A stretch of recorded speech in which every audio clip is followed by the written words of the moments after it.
Okay, this video tutorial will help you to understand how to use Photoshop to do the door assignment. And so to get started, there are no written directions, so you basically have to follow along with this video. Remember, you can pause the video whenever you want to stop it and then work on your own and then come back and start the video back up. The first thing that you need to do out in classroom is get to your Photoshop topic here, and get to the download pictures, find that folder of the downloaded pictures. And you are going to need three photos that are in here. If you use your command key, you can group the three pictures together. So door is one of them. And then hold down the command key, click on Tropic 1. With the command key still down, you do underwater and then let up on the command key, and that should give you the three files selected. Um, to download them on one of those three that is selected, I'm going to right click on door. On the right click on door, you do download. It's going to zip them up down here, and then you just got to wait for that to happen. And it shouldn't take very long. And then down here in the corner, you're going to see that they got downloaded. You click the little arrow, do the show in Finder, opens up your Finder downloads folder. You'll see here, it'll highlight the folder. It'll say drive download, and your numbers may not match mine. And there's a white little icon with a zipper on it. You double click that. That opens up a blue folder that says drive download. You double click on the blue folder, and there will be your three files. So I'm just going to do Command A, select them. You can drag and drop them, copy and paste them, whatever you like to do, but you need to get back to your documents folder and in your computer app folder. If you don't have a Photoshop folder, you need to make one. So again, pause the video when you need to.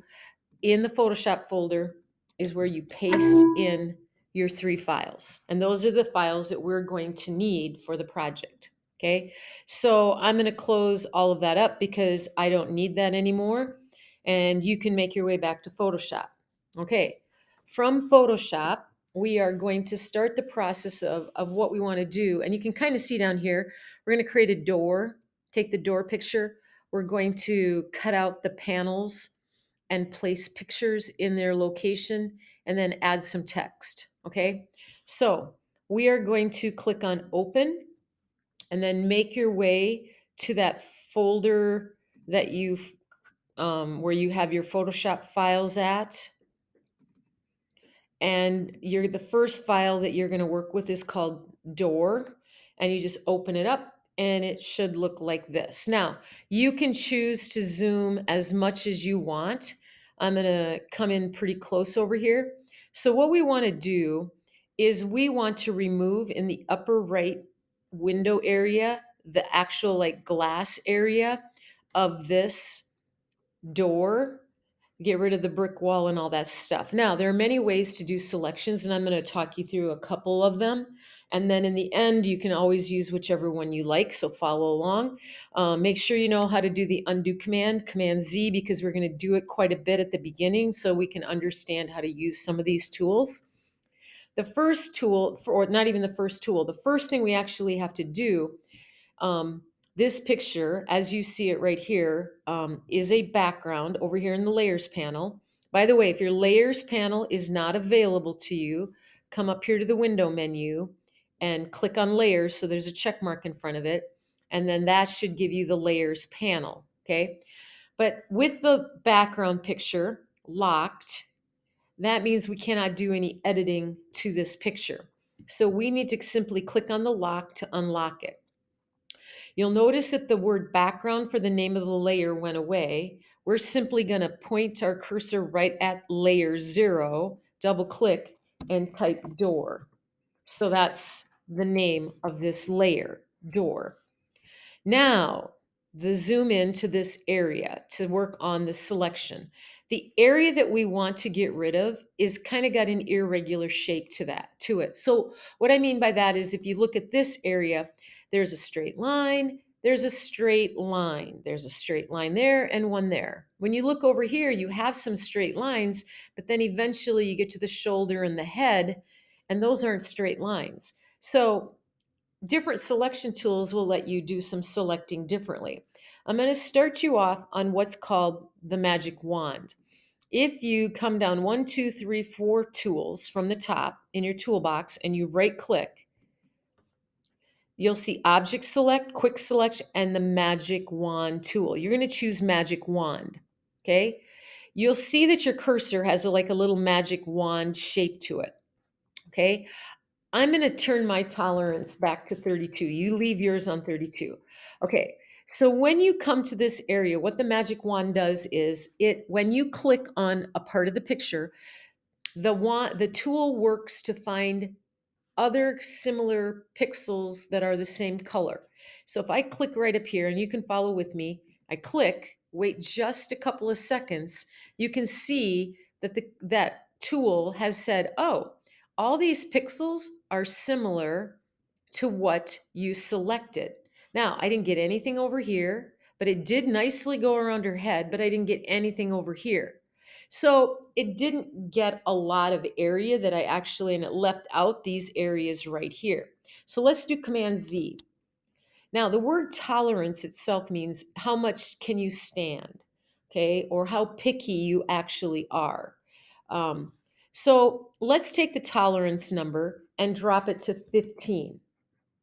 Now, when I take the magic wand and I click on the brick area in the same general area, wait my couple seconds, look what happens. It is very picky. It's got a low tolerance. It didn't even pick the entire brick wall. The tolerance of 32 did a way better job and picked more stuff, more area for me. Let's Command Z and undo that. Take the tolerance number and put it at 100. So that means that it's not going to be picky at all. If I click on the background area and I wait my couple seconds, look what happens. It actually picked the girl's head. I definitely don't want that. I don't want the fur of the coat to be in it. So what that means is that the tolerance is too high. Okay? So let's Command Z and undo it. Let's put the tolerance at like 55. Click on the brick wall and see what we get. Not a bad selection. Okay, it went right around her head. It didn't get this part, but look at that. That brick wall is way different color than the heat register. So it's not going to pick that, but that's okay. We're going to work around that. But it did a pretty good job. So we're going to push the delete key and it's going to bring you this gray and white checkerboard, which is what you want it to look like. So now what I'm going to do is I'm going to keep my tolerance, and you can change it whenever you want to. I'm going to click on the heater. See if I can get it. Oh, yep, it just selected the heater. Might have left a little bit of it out. That's okay. I'm going to come over here and click, let it do its work. Oh, look at that. It even got part of the brick wall over there. As long as it's not getting, something that you don't want, you can continue to do click. 55 is a pretty good number. Now, it left some areas, you can see them like right here. It left some areas out. Maybe you're like, okay, this is kind of like just you got to click and delete. You can also change to a different select tool called the marquee tool, the second tool in your toolbox.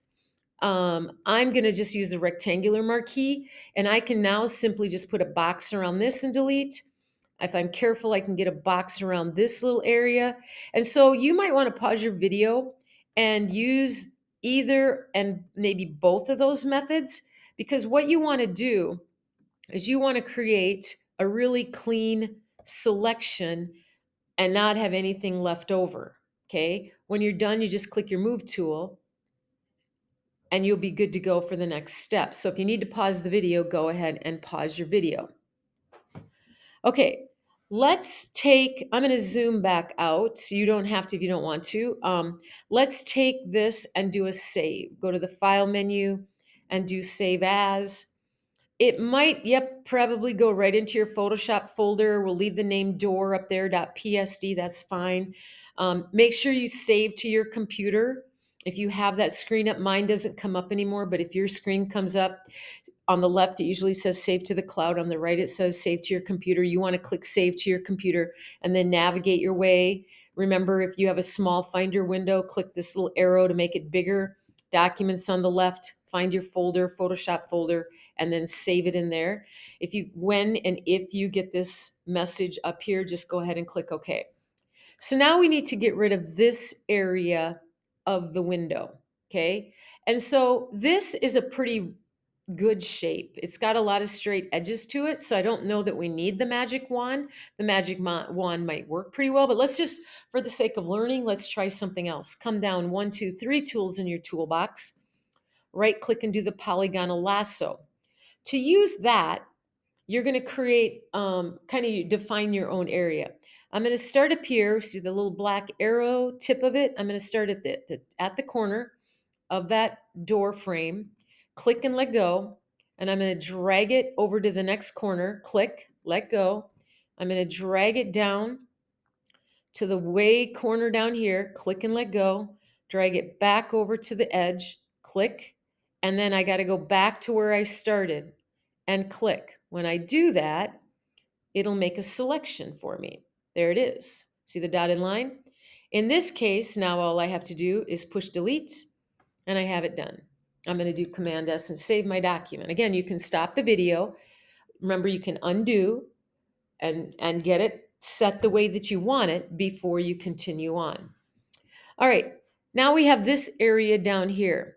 Magic Wand might actually work pretty well if you want to try that. Or if you like the polygonal lasso, that's the one I'm going to use. I think this is a pretty straightforward area. So I'm just going to polygonal lasso this area again, like I did on the top left corner, back to where I started. Wait for the dotted lines to start marching around. There they go. Delete it. And I now have 3 of my windows taken care of. Command S and save it.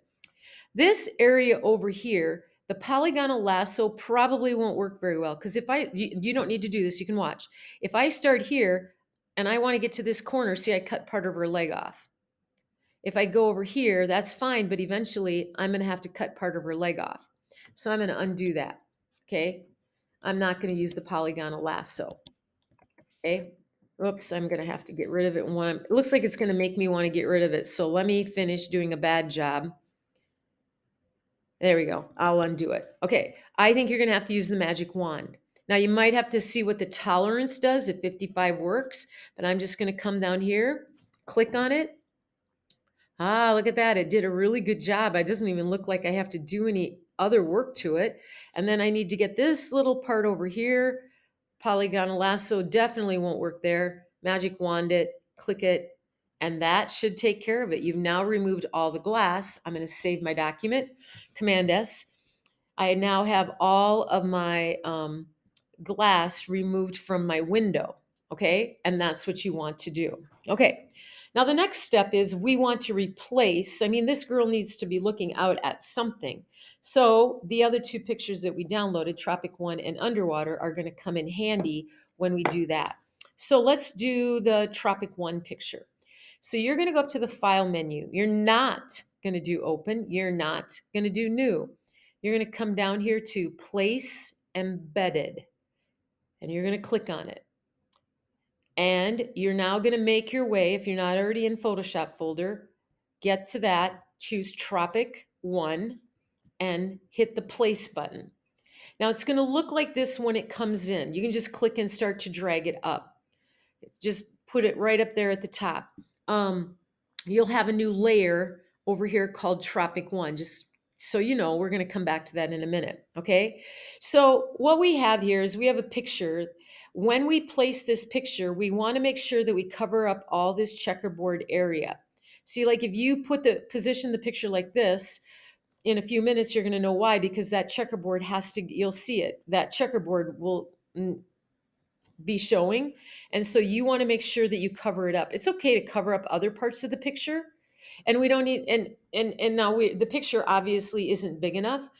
You might have to use your Command key and then grab one of these handles and pull it down. Now it might keep it proportional. The Command key will let you keep the picture proportional, not using the Command key keeps it not proportional. It's okay for practice purposes that this become a not proportional picture. So Command key or not to get the picture to cover the area. Notice I don't have to cover her leg. There's no checkerboard area down here, so I don't need to do that. Once you get the picture covering the checkerboard area, you either have to click this check mark or click the return key on your tap the return key on your keyboard. Either will work. It kind of commits the transform like that. Now you might be going, great, that's fantastic, but now I can't see the girl. The girl is supposed to be looking out the door. So now you have to come to the layers panel over here. And we talked about this one day, that how this works. If you want something to be on top, one object to be on top of the other, then you need to rearrange them in the window. So the door layer, click on it and drag it up. When you get a blue line, let go of it, and there you got what you want. You now see this girl looking out through the door into the Tropic One picture. Okay? And so that's what I wanted to accomplish. Okay? Now, we're going to go back and we're going to quick make a little change to it. And in order to make a change to it, we're going to rearrange these again. I want you to bring Tropic One back to the top. There you go. We want to make this picture smaller. And you'll notice that the little handles in the corner are gone. So you're going to go up to the edit menu and you're going to do free transform. Now the handles are back. And again, I don't care, keep it proportional or not. Use the command key if you need to or not. We're actually going to use it only in the top half. See now, I got a little checkerboard there, so I'm going to have to lower it and bring it. There you go. Make sure all the checkerboard area is covered. You have to hit return to commit the picture or click the check mark. And then you have to rearrange the layers. So the door layer is at the top of the list. So it makes it look like she is looking out onto that area. And then I'm going to Command S and I'm going to save that. Okay, let's try that again with another picture. File, place embedded. And let's take underwater. Okay, place the picture on the document. Use your command key or not. You need to size the picture. And this time we're only going to size it so that it actually, I'm going to start moving mine to the right. I want it to cover this area. Oh, I lost my handles, didn't I? See that? So I have the underwater layer selected. I'm going to go to edit, free transform. Now my handles are back. Again, command key, non-command key dragging helps with proportion and not. When I get the checkerboard area covered, I simply either click the check mark up here in the top right area or I hit return on the keyboard. And then I have to again move the door layer back to the top so that it looks like she's looking out. And I know that doesn't look realistic, but it's just the idea that you also get to practice. And I'm going to save that. Now, this area, we're going to do something very unrealistic with it, but just to show you what you can do. If you want to, you could actually put, like, let's say we want a yellow square. We just want to fill this area with yellow, okay? It's not the paint bucket, okay? That's not what's going to do it. You need to make a shape. So here's your shape command. And I think a rectangle would be the best shape to use out of all of these. So you pick the rectangle tool. I want red fill. If yours isn't on red, or no, I want yellow fill. So if you click up here and you don't have yellow, click yellow. Stroke doesn't matter or any of that stuff. We just want a yellow fill. You come down here. Again, that yellow square has to cover up the checkerboard area. It fills in yellow. It made a new layer, rectangle 1. I need to commit it. Okay. And so I'm just going to press enter. And then I have to move the door layer up to the top.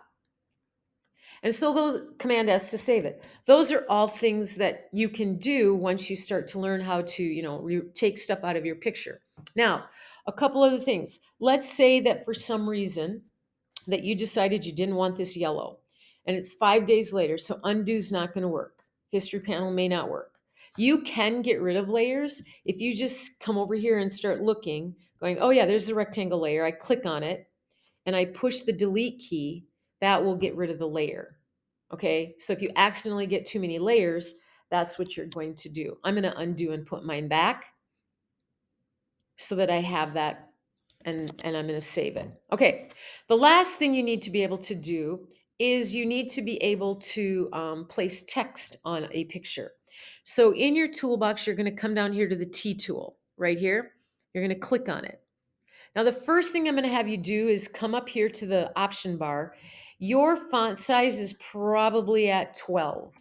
I would definitely get it off at 12, maybe go 72. Okay. So you're going to draw yourself a text box in about this area. And then on the inside, you're going to type vacation. Now, yours may not look like mine. And look at that. I lost the V and the A. We'll come back and take care of that later. You might have the V and the A available. Don't worry if you see it. Don't worry if you don't see it. We'll fix it. I'm going to do Command A to select whatever text I can. Here is where you change the font. So like I'm on Chalk Duster. If you want Georgia, if you want Baskerville, you can pick any font that you want.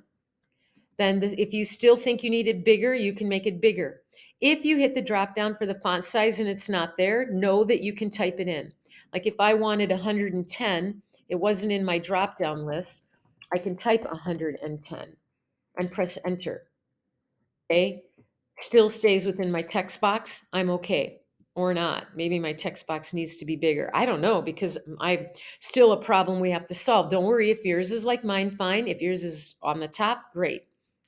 Moving down the list here, left, center, right align. And then here's your font color. Now I have my font selected so it looks green, but it's pink. But if you click on it, see it says text color. So if you wanted red, if you wanted yellow, I don't care what color you pick a color for your text and click OK. Now, the next button is this T on a hill. If you click it, you get into what's called warped text. If your warp box is over the top of your text, move it off so you can see what's going to happen. WARP, warp text. These are your styles. Hit the drop down. Let's say you choose the one called flag. When you click it, then your text forms itself in the shape of a flag. And then you have you can bend it any way you want. You can change the horizontal, vertical distortion, or you might say, don't like flag. Let's change it to squeeze. And then when you get to squeeze, you can start moving levers left and right until you get it to look the way that you want it to look. Once you get it the way you want it to look, you click OK, click the move tool up here, and it set the text. Now, if yours is like mine and the text is on the behind the window, your brain might be going, oh, I know how to fix that. And that's fantastic. Otherwise, you need to come over here and find the text layer and drag it where? Right, up. So it's on top of the door. Now, I'm missing the N of vacation. So if I click on my text layer, if I click on my text layer and I click on my T tool, that'll open all this up. Now I can go in here and go, yep, font size was too large. So maybe I want to have it be 80. There I go. Now I have the word vacation the way I want it. So I'm going to click my check mark to set that, and that's better. And then I'm just going to do Command S and I'm going to save it. Okay. So that's what you're trying to do in the door project. Now you have just one final step. How do you turn this in? Every time, you don't have to do this, just watch. Every time you do save, you're saving your file as a Photoshop file, PSD. Okay. Every time, I'm going to cancel that. You just listen and watch. Every time that you do that, that means all these layers are getting saved with your document. If you wanted this picture, like you wanted to send it to somebody to show them, you don't want to send them that PSD file. They would need Photoshop to actually see it. What you want to do is go to the File menu, follow with me now, and do Export. Then on the submenu of Export, you want Export As. And in this box right here, we're only going to do two things. We're going to come up here to the File Settings, look at format. My guess is yours might be on PNG. All you got to do is change that to JPEG. Then you're going to click export here. And then you'll notice you need to, like mine didn't come up to the right location. So I'm going back. You check your location to see if you have what you need. And you'll notice that the file name is now DOR JPEG. Remember, the other one was DOR PSD. Okay. Once you save this, you will have a JPEG or a picture file that you could send to somebody. Okay. They don't need Photoshop. But, and you can go ahead and choose replace here. But if you save it as a JPEG file, they don't get the layers. And the thing is as follows. Let's do this. Take your Photoshop program and just close it up. And sure, I'm going to save that. And make your way to Finder. Get into your folder and your Photoshop folder. And see, here's DOR JPEG. Here's DOR Photoshop. And they almost look identical. PSD, JPEG. This is the one you're going to turn in, but here's the difference. If I double click JPEG file, DOR JPEG, it opens it up in preview. Notice there's no layers. There's nothing that I can do. It is a photo and that's it. If I open up DOR PSD, it opens up Photoshop. Now, if it's tomorrow and I say, ooh, I want to get rid of that yellow box, I can get rid of it because I have a Photoshop file that I have layers on that I can still make changes to. If I double click DOR, I can't make any change DOR JPEG. I can't make any changes to this. There's nothing I can do. So that's the difference between the JPEG file and the PSD file. Now you're going to want to turn in the JPEG file. Okay. So what you're going to do, you can close all that up. You can make yourself back out to Classroom. And in the Photoshop section right here, there should say DOR turn in. You find your DOR JPEG file, attach it, and click turn in. Remember, it's 2 clicks, one to attach, one to turn in. If you turn in the JPEG, 10 out of 10. If you turn in the PSD, 8 out of 10. So make sure you look for the right file. All right, you can rewind the video, replay it as much as you want, but other than that, your file should be done and you should be able to turn it in. Good luck.